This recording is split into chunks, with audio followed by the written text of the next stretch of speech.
पांडु की कथा। महाभारत के आदि पर्व के अनुसार एक दिन राजा पांडु आखेट के लिए निकलते हैं।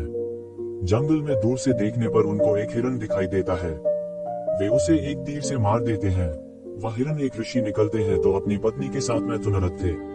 वे ऋषि मरते वक्त पांडु को शाप देते हैं कि तुम भी मेरी तरह मरोगे जब तुम मैथुनरत रहोगे। इस शाप के भय से पांडु अपना राज्य अपने भाई धृतराष्ट्र को सौंपकर अपनी पत्नियों कुंती और माद्री के साथ जंगल चले जाते हैं। जंगल में वे सन्यासियों का जीवन जीने लगते हैं, लेकिन पांडु इस बात से दुखी रहते हैं कि उनकी कोई संतान नहीं है और वे कुंती को समझाने का प्रयत्न करते हैं कि उसे किसी ऋषि के साथ समागम करके संतान उत्पन्न करनी चाहिए। कुंती पर पुरुष के साथ नहीं सोना चाहती तो पांडु उसे यह कथा सुनाते हैं। प्राचीन काल में स्त्रियां स्वतंत्र थीं और वे जिसके साथ चाहे उसके साथ समागम कर सकती थीं, जैसे पशु पक्षी करते हैं। केवल ऋतुकाल में पत्नी केवल पति के साथ समागम कर सकती है, अन्यथा वह स्वतंत्र है। यही धर्म था जो नारियों का पक्ष करता था और सभी इसका पालन करते थे। एक उद्दालक नाम के प्रसिद्ध मुनि थे जिनका श्वेतकेतु नाम का एक पुत्र था। एक बार जब श्वेतकेतु अपने माता पिता के साथ बैठे थे, एक ब्राह्मण आया और श्वेतकेतु की माँ का हाथ पकड़कर बोला, आओ चले।